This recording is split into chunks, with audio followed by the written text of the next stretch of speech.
Le cri de la terre. Aujourd'hui, je voudrais vous partager un émerveillement. Je suis récemment allée voir Le Chant des forêts, ce film naturaliste de Vincent Munier, sorti fin décembre. Pour ceux d'entre vous qui ne l'ont pas vu, je vous recommande très chaudement d'y aller, en espérant qu'il soit encore programmé. Dans ce film, Vincent Munier nous partage les sorties qu'il fait en forêt avec son père et son fils de 12 ans. Par la beauté des paysages, par les sons, il nous fait vivre l'émotion qu'ils ressentent tous les trois quand, après des heures d'affût, ils aperçoivent l'animal qu'ils guettaient. Ici un lynx, là des petites chouettes comme les appelle le grand-père. Le film est très beau, contemplatif, lent, sans qu'on s'ennuie un instant pour autant. On se laisse faire par ce rythme tranquille qui nous reconnecte avec ce tempo de la nature, qui est le nôtre aussi, en faisant plus de place au repos et à la contemplation que ce dont on a l'habitude dans nos quotidiens trop chargés. En fait, c'est un double émerveillement qui m'habite. Celui de la beauté de la nature et de ce film qui lui rend hommage, mais aussi celui de toute cette foule de personnes qui sont allées voir le film et l'ont aimé.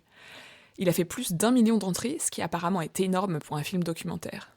Je suis convaincue à 100% que pour apprendre à mieux prendre soin de cette terre dont dépend notre avenir, on a besoin de réparer notre lien à la nature, de réapprendre à l'aimer. C'est en la connaissant et en l'aimant que nous aurons envie de la protéger. Alors quelle bonne nouvelle de constater qu'un film qui fait exactement ça, nous apprendre à aimer la nature, ait autant de succès.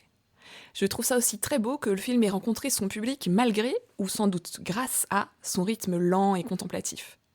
Comme c'est rassurant de sentir que ça fait vibrer une corde sensible pour de très nombreuses personnes, alors même que notre attention est par ailleurs malmenée par des contenus toujours plus rapides et intenses sur les réseaux sociaux et dans beaucoup de séries et de films contemporains. Une petite précision, dans le film, on voit Vincent Munier, son père et son fils se rendre en Norvège pour admirer des grands tétras. Ça m'a rassurée de lire dans plusieurs interviews que le réalisateur a l'habitude d'aller en Norvège en train. Pour un éclairage bref et condensé sur les enjeux de protection de la nature aujourd'hui, et surtout pour découvrir des pistes pour passer à l'action, vous pouvez aller consulter notre fiche éco-jésuite intitulée « Prendre soin de tous les êtres vivants », que vous trouverez sur le site jésuite.com.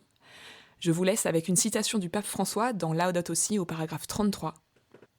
À cause de nous, des milliers d'espèces ne rendront plus gloire à Dieu par leur existence et ne pourront plus nous communiquer leur propre message. Nous n'en avons pas le droit. Sur ce, je vous souhaite une très bonne semaine et vous dis à bientôt.